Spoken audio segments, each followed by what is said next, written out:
This is In the Loop. I'm Christian Bryant. We're digging into an issue many Americans may have a really hard time digging out of. I'm talking about financial debt, y'all. In recent weeks, our economy has produced the highest inflation rate since the early 1980s. With millions of Americans left struggling to keep up with day-to-day expenses, it's leading to a vicious cycle of debt for many. So suddenly, consumers find themselves not able to make ends meet, and they're turning to credit to pay for some of those items. That's Barry Coleman, Vice President of the National Foundation for Credit Counseling, who spoke to Scripps News about Americans' credit card debt. Federal data shows more than 191 million Americans have at least one credit card. So the pandemic actually led to a decrease in credit card balances and delinquencies. You know, the economy sort of shrunk during that time, and I think people cut down on spending as a result of that. But certainly now we're seeing an inflation, and that's leading to some of the challenges that we're seeing. So how much credit card debt are we talking? Total credit card debt reached $930 billion in the third quarter of 2022.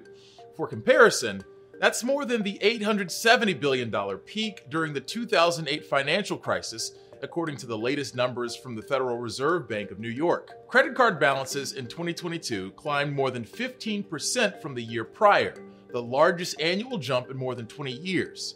New York Fed researchers attributed that growth to very robust consumption, rising prices, and consumers eating into savings. Overall, household debt, things like student loans, mortgage debt, auto loan debt, and credit card debt, also rose in the third quarter last year, bringing the collective household balances to a record-breaking $16.5 trillion. Historically, the largest form of household debt has been mortgages, which makes up 71% of outstanding balances today after rising by $1 trillion to total $11.7 trillion in 2022. Some of that has to do with rising interest rates, but also the rise in costs of homes. The sales price of homes has increased also, so that's contributing to that.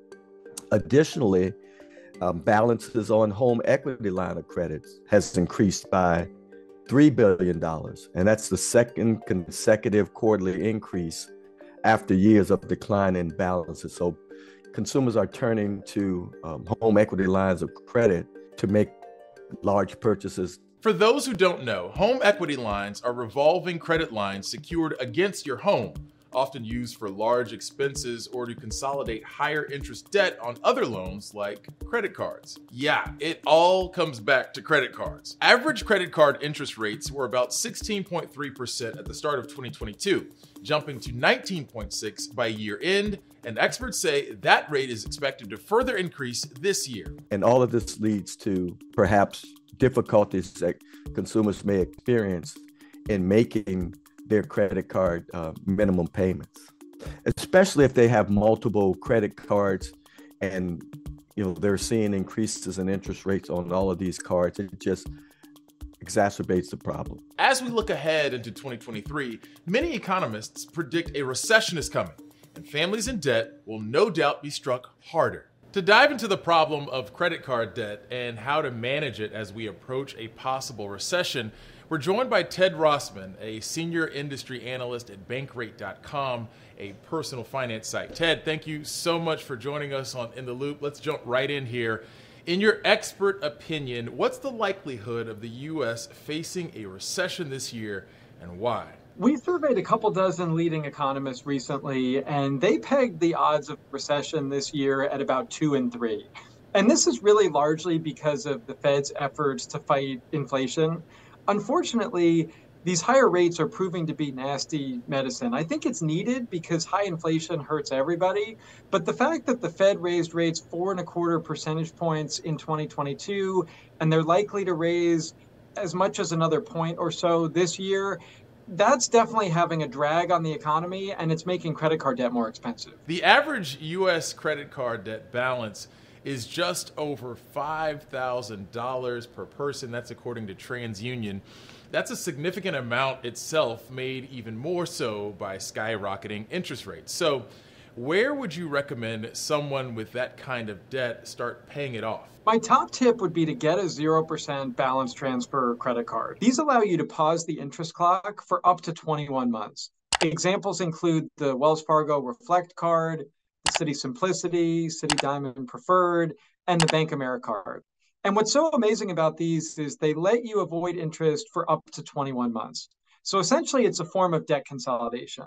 You open up this new card, you move your high cost debt over to this card, and you pay it back at a much lower rate. Ideally, I would say don't add any new purchases. Just divide what you owe by the number of months in your 0% term. Try to stick to that level payment plan. This could save you a ton of money in interest. If I wasn't actually having this conversation with you on television right now, I'd be writing all of this down. But luckily, I get a chance to go back and watch this for my own record keeping. Let's talk a bit about delinquency. Overall, Americans seem to be doing okay with paying back what they owe, but younger Americans have high delinquency rates. Can you tell us about some of the factors behind this and what younger viewers should know about credit card debt? The feeling right now in the industry is more about normalization, as in back to 2019-ish kind of levels, not any sort of credit crisis. But all news is local. There are pockets of trouble. You mentioned younger adults, oftentimes people with lower incomes, lower credit scores. Sometimes there's a lot of overlap between these groups. And especially for people just getting started, it is difficult, right? You've got a big student loan burden, rent costs are super high, everything's expensive these days. The good news is there are some things you can do. I mentioned those 0% balance transfer cards. I also think there are some great nonprofit credit counseling agencies like Money Management International that could really help you out. Practice those fundamentals too. Young adults are a resourceful bunch. They're the most likely to have a side hustle. That can actually be a great way to pay down some debt. Maybe there's expenses you can cut. Maybe you can seek a higher paying job. The strong job market is one of those also silver linings that we've had this past couple of years. So there are some things you can do to pay down this debt. I think across the spectrum of age or income, it's just really important to note how high credit card rates are. The average right now is 19.6%. That's the highest we've ever seen. It's hard to build wealth when you're paying that much to the credit card company every month. So I say forget about rewards for now. If you have credit card debt, put that rate first. And then once you've knocked that out, then and travel rewards and things like that. Lastly, are there any big risks to keep in mind or common credit card mistakes you'd like to warn our viewers about, regardless of age or status? There are a lot of myths out there. Probably my least favorite is that you have to carry a balance to improve your credit score. That is definitely false. The best way to use a credit card is to pay in full each and every month. Use it like a debit card.